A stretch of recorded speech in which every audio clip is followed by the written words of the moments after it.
Hey everybody, my name is Elsie and I'm a third-year undergraduate at Harvard University. And I have a chronic, life-threatening, life-shortening illness called cystic fibrosis.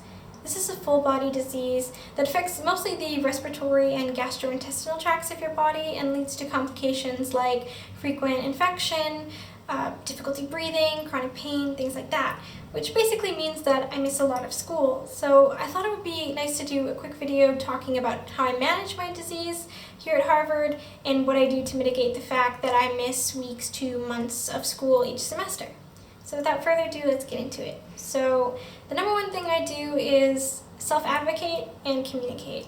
I make a point of speaking to all my professors and all my teaching assistants at the beginning of each semester, usually on the first day or even before the first day of class. I introduce myself and explain to them what my chronic illness is and talk to them about things that I've done in the past to help deal with missing class, such as Skyping into lecture and having someone take notes, to having someone phone in on their phone, put me on speakerphone on the desk to listen to the lecture, anything like that to help me communicate with them what I'm going to need and what I would expect from them. And I also make sure that I have information about my disease ready in case they want to learn more. I'll have links that they can go to on like the Cystic Fibrosis Foundation website, things like that. Usually they don't ask, but it's good to have just in case. And after introducing myself, I'll make sure to keep up my communication with them throughout the semester and, let them know if I end up in the hospital. I'll send them an email if I get sick or if I'm missing class. If I missed a lecture, I'll send an email. If I'm in the hospital, I'll send an email or set up a phone meeting so that I can talk to them about what I've missed. It's really important to be honest about what you need and to be clear and communicate effectively what your disease is and how it's going to affect you specifically in their class, and then keep up that communication so that they're able to help you to the best of their ability and send you the materials you need in order to keep up and catch up with classes. And this communication extends not only to teaching staff, but also to people in your dorm and people around you. I try to talk to the custodians in my building and to building managers and let them know what I have and what I might need, and just talk to them and explain who I am so that if I come to them with a problem later in the semester or need any help, that they have context and they know who I am. People can help you if they know how you need help and they know who you are. And I think that by letting people around you know about yourself and about your disease, the better they are able to help you. And no one can read your mind, so you have to let it be known by saying it yourself.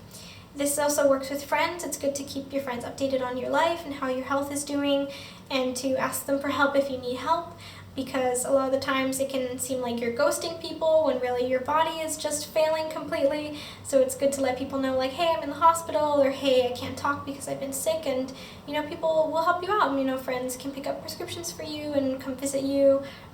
Friends are one of your best resources and also just wonderful to have, but it's also good to, on your own end, keep up communication and be honest with them and let them know what's going on so that they don't feel left out or ignored.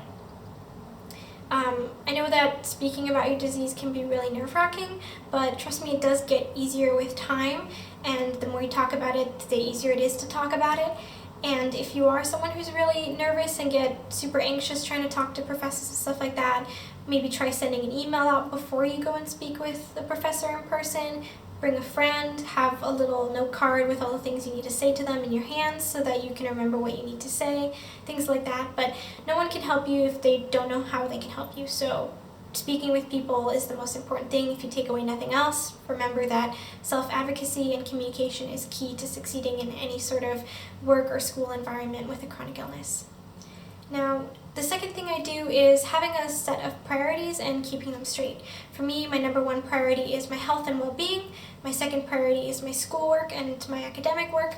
And my third priority is everything else. So if, for example, I'm going to be late to class because I need to do physiotherapy, that's okay. I would rather be late to class and clear out my lungs than go to class and feel terrible. I'd rather make sure I eat and sleep rather than pull an all-nighter. It's okay to ask for help. It's okay to ask for extensions.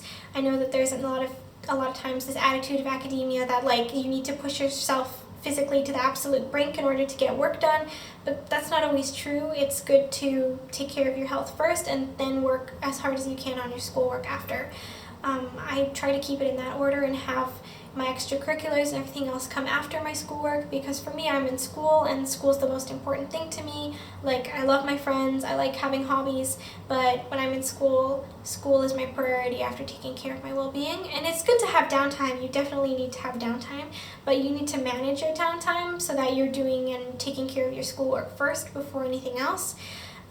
When you have a chronic illness, you basically have less free time than anyone else because it takes so much time to manage and deal with being sick that your overall time is less than everyone else's. So you need to make sure that you're prioritizing getting your work and your health taken care of before anything else.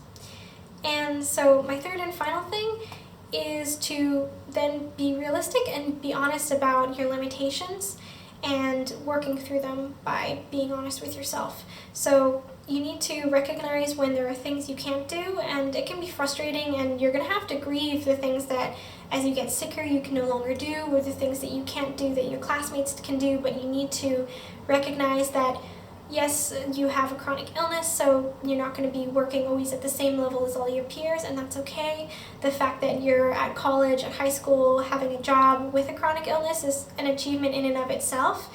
There's no need to put extra pressure on yourself by comparing your ability to take only one extracurricular to how your friends are taking, like having 7 extracurriculars. That's not a priority for you. Your priority is to get through school and to do your best.